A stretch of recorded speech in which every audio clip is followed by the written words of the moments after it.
How's it going, everybody? My name is Brada Codes, and today I'm going to be reviewing one of my favorite pieces of gear, the Trangia 27 Ultralight backpacking stove. In my opinion, this stove is the best option for cooking real food out in the mountains. Now, if your idea of a good time is rehydrating some flash frozen, vaguely flavored salt powder and eating that out of the bag with a titanium spork, then more power to you. But the reason that I love going out and camping in the mountains is to get all bus and to cook up something amazing. When considering gear choices, you really have to consider the environment that you're going to be using that in. I pretty much exclusively hike and camp in the Ko'olau Mountains, so my needs are very specific. I need something that is first and foremost windproof. In any kind of backpacking stove, whether it's isobutane, alcohol fuel, or solid fuel, if the wind can whip the heat around, you're not going to be able to cook. So windproof is extremely important. I need something that has a consistent and adjustable heat. Trangia stove with the gas burner attachment meets all of those requirements, and it can stand up to some mild moisture, which, in the Ko'olau Mountains, it's always wet. So that's also a big plus. All right, let's open this guy up. So the 27 series is the smaller of the two. It's designed for one or two people. It comes with a frying pan with a detachable handle for the frying pan and for the bowls. Now, the Trangia kit comes standard with an alcohol burner, but I have the gas burner in mine. I find that the gas burner is, for me, a necessary accessory for this. It works super well. I totally recommend that you spend the money on this. It is kind of expensive, but it's completely worth it. You got two bowls here, nestling bowls. So one a little bit smaller, one a little bit bigger. I think this one is like 0.75 liters. This one is about 1 liter. They fit right into each other, right like that. And you have the windscreen. The windscreen is what makes this whole thing work. It works super well. Let's go ahead and we'll get the burner in here. A little bit of a trick to it, but not that hard. Boom. So it's going to nestle right in, right like that.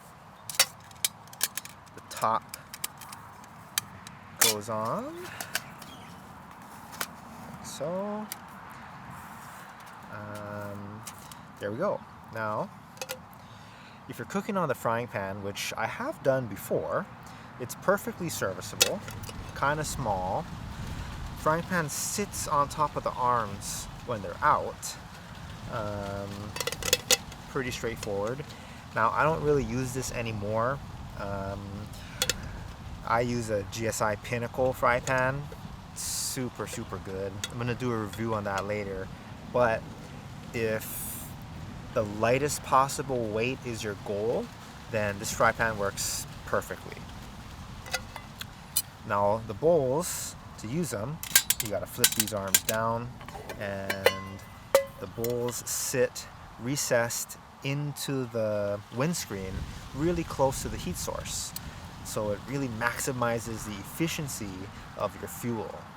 And the handle fits standard for all these bowls here. These don't come with lids. You can use the frying pan as a lid. I've done that many times before. works a little bit better like this, but you can also do that, flip it upside down, but it's very difficult to get it back off if it's upside down. So works fine as a lid. Trangia does make a standalone set of bowls that come with lids. I'm broke, so I just gotta make do with what I have.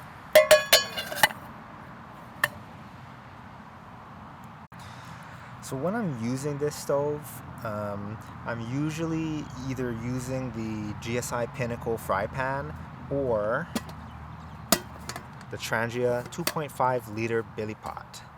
I'm a huge fan of slow cooking stew when I'm out there in the mountains, so this pot works really well for that. It's pretty big for one person, but I'm a big guy. I like to eat a lot, so I love cooking on this thing. As you can see, it's well used. So the billy pot is designed for this specific stove. Fits right on top, lid goes on, handle comes up, and honestly, what more can you ask for? You know, I've used this many times. I love it. The only thing is that I wish I could find one of these pots in a hard anodized aluminum. Apparently they exist, but I've never been able to find one. But yeah, if you're thinking about it, I say go for it. I have used a bunch of different backpacking stoves, and this one is by far the best for my needs up in the Ko'olau Mountains. That's about it for this review. I'm gonna put some footage of me actually using this thing out in the mountains. You can actually get see it in action. If you haven't already, go ahead and check out some of my hike, camp, cook videos. These are full videos of my overnight trips into the Ko'olaus. They're really cool. Do me a favor, go ahead, like this video, subscribe to my YouTube channel, and go ahead and check out mountainstew.com. It's a labor of love for me.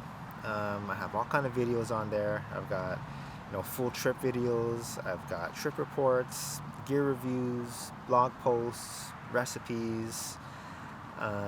If you're thinking about hiking and camping in Hawaii, and specifically on Oahu, in the Ko'olau Mountains, I've got a lot of really useful information on there that it'll help you have a really good time up there. So go ahead, check it out, and shoots.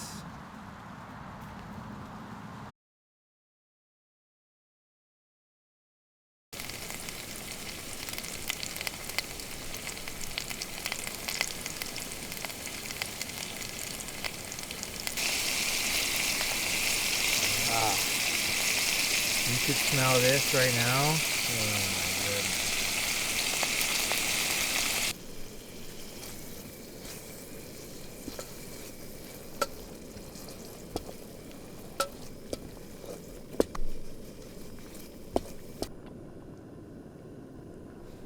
Oh wow.